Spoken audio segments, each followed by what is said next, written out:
This story is titled, After Coming Back from a Girl's Trip. My fiance asked for an open relationship. I kicked her out. Hey everyone, we put a lot of time and effort into finding these stories to keep bringing you the best content. If you enjoy what we do, it would mean the world if you hit that subscribe button. Your support really makes all the difference and keeps this journey going strong. Thanks so much for being here with me. Now let's start the video. OP starts by saying, Hi all, I'm not sure if I'm overreacting here, so let me know what you think. Alright, so here's how it all started. My fiance, 27 female, now ex-fiance, and I, 28 male, been together for 5 years, and for the most part, things were good, or at least I thought they were. We met in college during our sophomore year, and everything just clicked. She was smart, funny, and had this energy about her that made you want to be around her. We started off as friends, but it didn't take long for things to get more serious. Fast forward a few years, and we were living together, sharing bills, planning a future.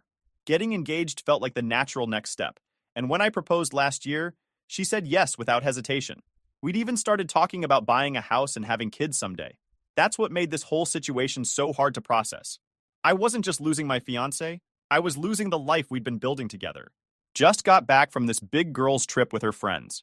She was gone for about a week, and everything seemed fine before she left. She was excited, making plans, talking about all the stuff they were going to do. I was happy for her, even encouraged her to go and have a good time. She works hard, and I figured a break would do her good. When she got back, though, something felt off. I'm not sure how to describe it exactly, but it was like she wasn't fully there. You know when someone's physically present but their mind is somewhere else? That's what it felt like. Normally, after we've been apart for a few days, she'd greet me with a big smile and a hug, and she'd be eager to share every detail about her trip. But this time she barely said a word. I asked her how it went, and she just shrugged and said, "It was fine." Then she walked past me and went straight to the bedroom, leaving her suitcase by the door. I ignored it, thinking maybe she was just tired, but even that night, when we were eating dinner, she barely touched her food and spent most of the time scrolling on her phone. It wasn't like her at all. Over the next couple of days, though, her behavior got weirder. She was on her phone a lot, like constantly.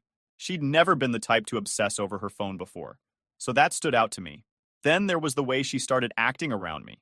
She'd avoid eye contact, seemed distracted when we talked, and even the physical affection just wasn't there. I'm not saying we were all over each other 24/7, but we were always pretty affectionate. Suddenly, it was like there was this invisible wall between us. I couldn't shake the feeling that something was up. I decided to give her some space, thinking maybe she'd snap out of it. Relationships aren't perfect, and I figured if I backed off a bit, she'd open up when she was ready. But that was not what happened. Instead, the distance between us only got worse. So I tried bringing it up one night after dinner, asking if something was bothering her, or if there was something on her mind. She didn't bother, saying everything was fine, and that I was overthinking things. But her tone? It didn't match her words. It was like she was trying to convince herself more than me. I let it go, but deep down, I knew something wasn't right. 5 years together, and you start to pick up on these things. I didn't want to push too hard, but man, it was eating at me. What was going on? Why was she acting like this? A few more days passed, and I started to notice patterns. She'd get texts late at night and would flip her phone over when I walked into the room. I'm not the kind of guy who snoops or accuses without proof, but this wasn't normal. I thought about confronting her, but I didn't want to come across as paranoid. Instead, I tried to focus on work and keep myself busy. I figured if there was something going on, she'd eventually tell me. Boy, was I in for a surprise. Looking back now, I think I knew something big was coming, but I just didn't know what. One night, she came home from work and said she wanted to talk. My heart sank immediately because, let's be real, nothing good ever starts with, "We need to talk." I sat down, trying to play it cool, but my mind was racing. What could it be? Did I do something wrong? So there we were, sitting on the couch. I could feel the tension in the air. She was fidgeting, playing with her hands, and avoiding eye contact. That's when she hit me with it. "I've been thinking a lot about our relationship lately," she said, her voice calm but a little too careful. I raised an eyebrow. "Okay, thinking about what exactly?" "Just, how we could make it better," she said, finally looking up at me. "Better?" I asked, leaning back. "What's wrong with it now?" She hesitated for a moment, biting her lip. "Nothing's wrong," she said quickly. "I mean, things are great. But when I was on the trip, some of the girls opened up about their relationships. They talked about how happy they are because they found ways to give each other more freedom and trust." I blinked, trying to process what she was saying. Freedom and trust? I repeated, confused. What does that even mean? She was twisting her hands nervously in her lap. Her voice was calm, almost too calm, like she was trying to convince herself this was a normal conversation. She wouldn't look me in the eye, though. Instead, she kept glancing at the wall behind me, like she was afraid of what she'd see if she actually looked at my face. It was the way she said it, too. So rehearsed, like she'd practiced the speech in her head a dozen times before saying it out loud. That made it feel even worse, like this wasn't some spur-of-the-moment thought. She'd been planning this. She took a deep breath, like she was bracing herself for something big, and then she said it. I think we should try an open relationship. I swear my brain short-circuited for a second. I just stared at her, trying to process what she'd just said. Wait, what? I finally managed to get out, my voice louder than I intended. She looked at me, her face dead serious. I've been thinking about it for a while now, she said, her words deliberate, like she was trying to convince both of us. I think it could be good for us. I just sat there, staring at her, trying to process. An open relationship? Are you serious right now? Yes, she said, her tone calm but firm. It's not as crazy as it sounds. A lot of people are doing it, and it works for them. It's about trust and being honest with each other. Trust? My voice rising. How does bringing other people into our relationship have anything to do with trust? Where is this even coming from? She sighed, running a hand through her hair. Look, I know it's a lot to take in, but I talked to some of the girls on the trip, and they shared their experiences. They're happier now. They said it's brought them closer to their partners. I shook my head, completely floored. And you thought, what? That I'd just jump on board with this? That I'd be okay with it? Her face softened, like she was trying to be patient. I didn't say you had to decide right away. I just think it's something we should consider. We've been together for so long, and I want to make sure we're still growing, not getting stuck. I tried to catch myself feeling a knot tighten in my chest. So now you think we're stuck? After 5 years together? You think the solution is, what? Sleeping with other people? She flinched at my words but didn't back down. It's not just about that. It's about exploring who we are as individuals while still being together. It doesn't mean I don't love you.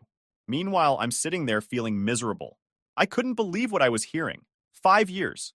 5 damn years of building a life together, and now she wanted to throw it all like this? We'd never even talked about open relationships before. It wasn't part of who we were or what we wanted, at least as far as I knew. I asked her where this was coming from. Was she unhappy? Did she feel like something was missing in our relationship? She said no, she loved me and our relationship was great. She just thought this could be a way to make it even better. That didn't make any sense to me.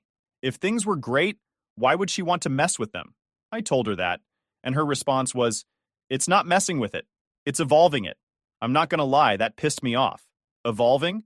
This isn't a Pokemon. This is our relationship. I leaned forward, narrowing my eyes. Is this about someone specific? Did you meet someone on the trip? Her head snapped up and she looked almost offended. What? Oh, of course not, she said quickly, shaking her head. You're sure? I pressed, studying her face. Because this is coming out of nowhere, and it's starting to feel like there's more to this than what you're saying. I swear, she said, her voice a little higher than usual. There's no one else. I didn't meet anyone, and this isn't about that. It's something I've been thinking about, that's all. I leaned back, crossing my arms. You swear there's no one else? I repeated, watching her carefully. She nodded, her expression tight. Yes, I swear. This isn't about anyone else. It's about us. I told her I needed time to think. I didn't even know what to say at that moment. I went into the bedroom and just sat there for a while, staring at the wall. My thoughts were all over the place. Was this real? Was she serious? Did I even know her anymore? After about an hour, I came back out. She was still sitting on the couch, scrolling through her phone like nothing had happened. I stood there for a second, then said, I can't do this. She finally looked up at me, her face calm. What do you mean? I mean, I can't do an open relationship. I'm not interested, and I don't think I ever will be, I said, my voice steady. She set her phone down on the coffee table and crossed her arms. Well, she said slowly, maybe we should take some time to figure out if we're still on the same page about what we want.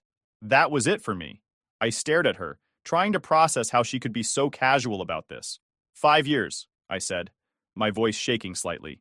We've been together for 5 years, and this is what you have to say? Like it's no big deal? Her face changed then, like she was starting to realize how serious I was. I didn't mean it like that, she said quickly. I just think we need to talk about what we want for the future. There's nothing to talk about, I said firmly. If you want an open relationship, Then you're not the person I thought you were. And I'm not going to sit here while you dismantle everything we've built just because your friends got into your head. She sat there, stunned for a moment. You're seriously kicking me out over this? She asked, her voice breaking. Yes, I said, staring her down. Pack your things and leave. Her eyes filled with tears, and she started crying. I didn't mean for it to go like this, she sobbed. I just wanted to have a conversation about it. That's all. I didn't mean to hurt you. There's nothing left to say, I told her. This isn't a conversation I ever wanted to have. I can't do this, and I won't. She wiped at her face, sniffling as she got up and headed to the bedroom to pack a bag. I didn't follow her or say anything else. A few minutes later, she came out, her bag slung over her shoulder, and stopped at the door. Is this really it? She asked softly. It is, I said, not looking at her. She hesitated, then opened the door and walked out. I sat down on the couch, staring at the empty space where her things used to be, and felt like my whole world had just imploded. I kept asking myself how we had gotten to this point, but no matter how many times I replayed it in my head, I couldn't find an answer that made sense. That was the beginning of the end. The night she left, the apartment felt so empty. Her things were still here. Her clothes, her toiletries, all the little knickknacks she liked to scatter around. But she was gone, and it hit me hard. 5 years of being together, building a life, planning a future, and in one conversation, it all just crumbled. The next morning, my phone wouldn't stop buzzing. I groggily grabbed it off the nightstand, and her name was everywhere. Texts, missed calls, voicemails. I sighed, scrolling through the messages. Please, can we just talk? One text read. Another one said, I'm so sorry. I didn't mean to hurt you. I just want to explain. The voicemails were more of the same when I played a snippet of one. Hey, I know you're mad, and you have every right to be. But please, just give me a chance to talk to you. I need to explain. I can't lose you like this. Then her friends started calling me. Apparently, they'd gotten wind of what happened, and they were all tripping over themselves to apologize. They claimed it was their fault, that they'd been hyping up the idea of open relationships during the trip, and she just got carried away. One of them even said, we didn't think she'd actually bring it up to you. Like that made it better. I told them to get away with it and back off. I wasn't interested in hearing excuses or justifications from her friends.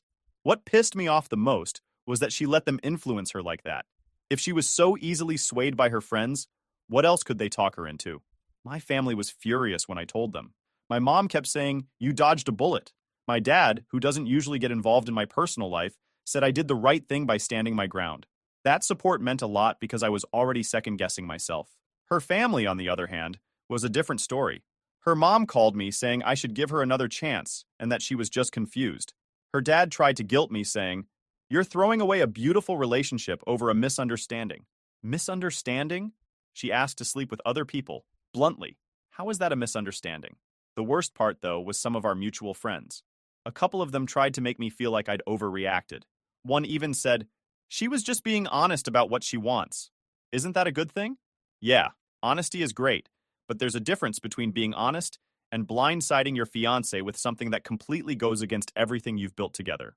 One friend, let's call him Dave, really got under my skin.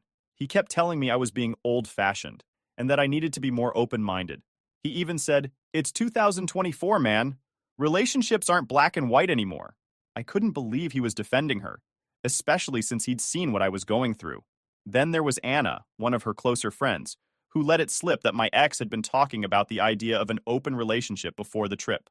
It seems that she'd brought it up as a joke during a group hangout a few months ago, and everyone just laughed it off. That made me feel even worse, like I'd been left in the dark while she'd been testing the waters for a while now. I spent the next few days trying to figure out what to do. She kept calling and texting, begging me to meet her and talk things through. Part of me wanted to hear her out, but the other part of me was still so angry and hurt. How do you come back from something like this?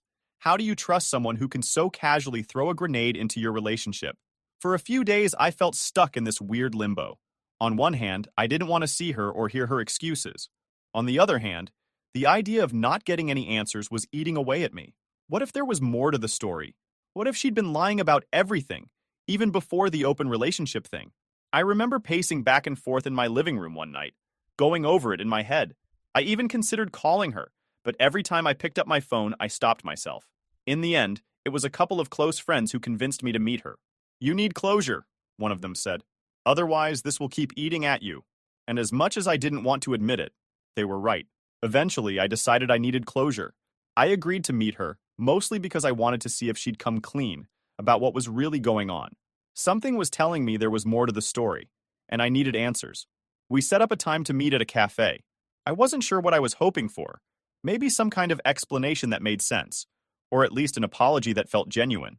But I wasn't prepared for what I was about to find out. I showed up to the cafe about 10 minutes early.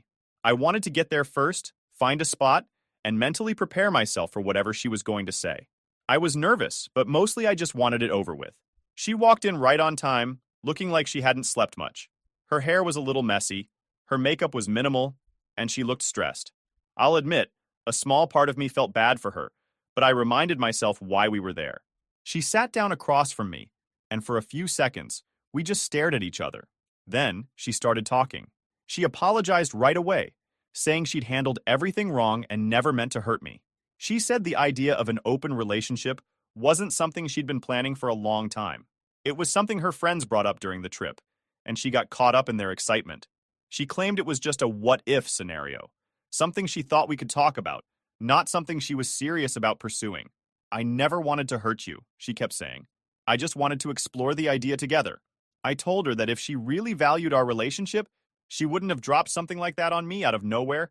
She would have talked to me first, not waited until after some girls' trip where she clearly got influenced by her friends. She nodded, tears welling up in her eyes, and said she understood. She looked genuinely upset, but I still wasn't buying it. Something about her explanation didn't add up. That's when I decided to ask her something I hadn't planned on asking. Can I see your phone? Her face went pale. I'll never forget that look. She hesitated for a second, but then handed it over, probably thinking I wouldn't actually go through with checking it. I'm not the kind of guy who normally does stuff like that. I've never felt the need to invade someone's privacy. But this time, I couldn't ignore my gut feeling. As I sat there holding her phone, my heart was pounding so hard I could feel it in my ears. Part of me didn't want to do it. What if I found something that would completely change the way I saw her? But another part of me, the part that couldn't shake the gut feeling that something was wrong, needed to know. My hands were shaking. I opened her messages, and it didn't take long to find what I was looking for. There it was. A conversation with some guy I didn't recognize.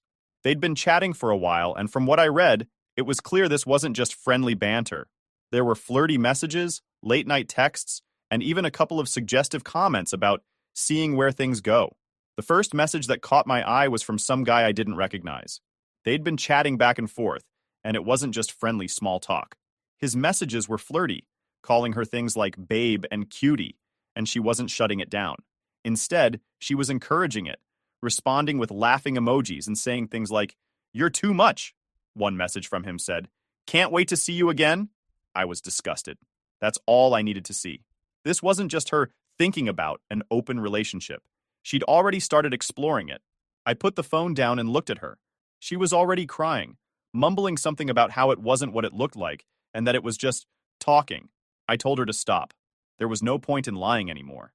"So this open relationship idea wasn't just an idea, was it?" I asked. "You were already testing it out." She flinched, her breath hitching. "No, it wasn't like that," she said quickly, her words tumbling over each other. I was just talking to him. That's all. It wasn't serious. It was a mistake, okay?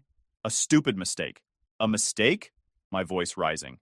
"You were talking to him, flirting with him, making plans with him, and you expect me to believe it was just a mistake?" "It was!" she cried. "I didn't mean for it to go anywhere. I was just curious. I love you, and I don't want to lose you." I looked at her, full of anger. "You already lost me," I said flatly. "The second you thought it was okay to bring someone else into us, you lost me. Please," she begged. "Please don't end this over one stupid mistake. I'll do anything to fix this." I stood there for a moment, watching her break down, but the anger in my chest didn't fade. "You made your choice," I said quietly, "and I'm making mine. We're done." I stayed calm because we were in public, but inside I was furious. The fact that she even entertained the idea while we were engaged was enough for me to walk away. She kept apologizing, but I didn't want to hear it. I stood up, told her I was done, and left the cafe. As I walked away, I felt a strange mix of emotions: anger, sadness, relief, and even a little bit of clarity. I watched her as she sat there crying, trying to explain herself. It wasn't the kind of tears that felt sincere, though. It was like she was panicking, scrambling to fix a situation she'd lost control of. Her words felt rehearsed, like she was trying to say all the right things to make me forgive her. "It was just talking," she kept repeating, but her tone didn't match her words. There was no real regret in her voice, just fear. Fear of the consequences, fear of being alone, fear of losing the comfort of what we had. And as I looked at her, I realized I couldn't do this anymore. No matter what she said, the damage was done. For the first time in weeks, I knew exactly where I stood. I wasn't going to let her drag me through the mud or play games with my emotions. Whatever we had, it was over. After that meeting at the cafe, I thought that would be the last of it.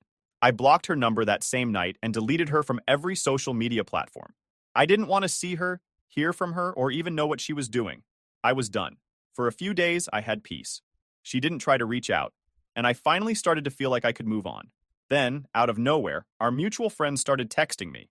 They'd heard what happened at the cafe, and most of them were reaching out to apologize. I guess word got around about the guy she was talking to, and suddenly, people who'd been defending her before were switching sides. One of her friends told me she'd started dating the guy right after our breakup. I wasn't surprised. It was obvious at this point that she'd been lining him up in the background. What did catch me off guard, though, was how quickly things went south for her. Apparently, she was posting pictures of him on social media, trying to make it look like they were some perfect new couple. Mutual friends said it came off as forced, like she was trying too hard to prove something.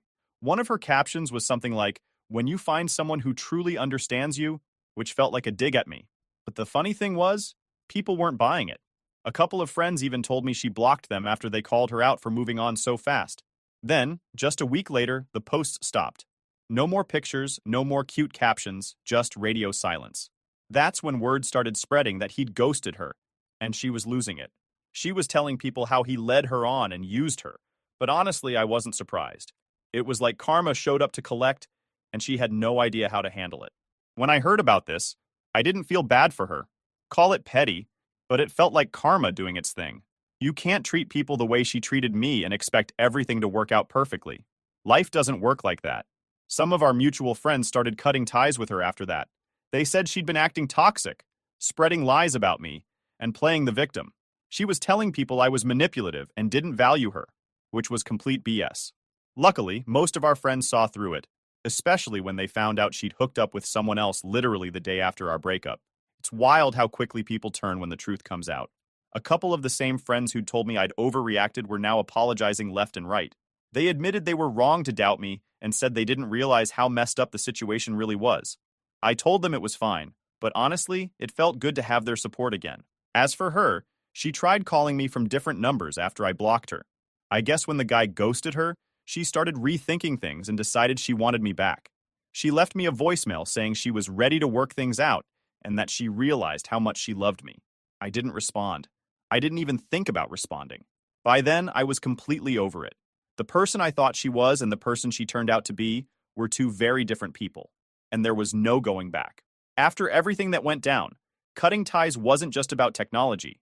It was about fully removing her from my life, both physically and mentally. I pack up the rest of her stuff. She'd taken the essentials the night she left, but a lot of her things were still scattered around the apartment. Clothes in the closet, toiletries in the bathroom, random little things like her favorite coffee mug and some books she always kept on the nightstand. Packing it all up was weirdly emotional. Every item felt like a reminder of the life we'd built together, and for a moment, I wondered if I was being too harsh. But then I'd think back to the cafe, to the messages I'd read on her phone, and any second guessing disappeared. I texted her from a burner number, one she didn't have saved, and told her to pick up her stuff by the end of the week or it was going to Goodwill. She showed up 2 days later, looking like she'd been crying. I didn't let her inside. I handed her the boxes at the door, said goodbye, and closed it. She didn't argue, didn't try to push her way in. She just stood there for a second, like she wanted to say something, then left. That was the last time I saw her in person. After that, there were still loose ends to tie up. She and I had a few mutual subscriptions and shared accounts, so I went through everything and canceled or changed the passwords. Netflix, Spotify, even the utility bills. Anything that connected us had to go. I wasn't trying to be petty. I just wanted a clean slate. The hardest part was dealing with mutual friends. Some of them had already cut ties with her after everything came out, but others were still trying to stay neutral. I get it. They didn't want to pick sides. But for me, there was no middle ground. If you were still hanging out with her after all this, I didn't want you in my life. I told a few people outright that I wasn't comfortable staying friends if they were still close with her. Most of them understood, but a couple of people acted like I was being dramatic. You can't just erase 5 years like it never happened, one friend said. But that's exactly what I needed to do. One by one, I started trimming down my circle. It wasn't about punishing anyone. It was about protecting myself. I didn't want to hear about her, see her in tagged photos, or get updates about her life.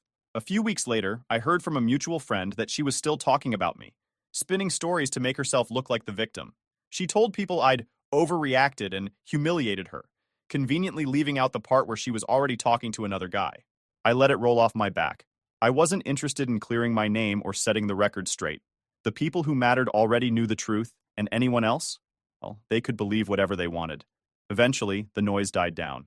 Her name stopped coming up in conversations, and the texts from people trying to mediate or explain stopped too. It was like she just faded into the background. And honestly, that's all I ever wanted.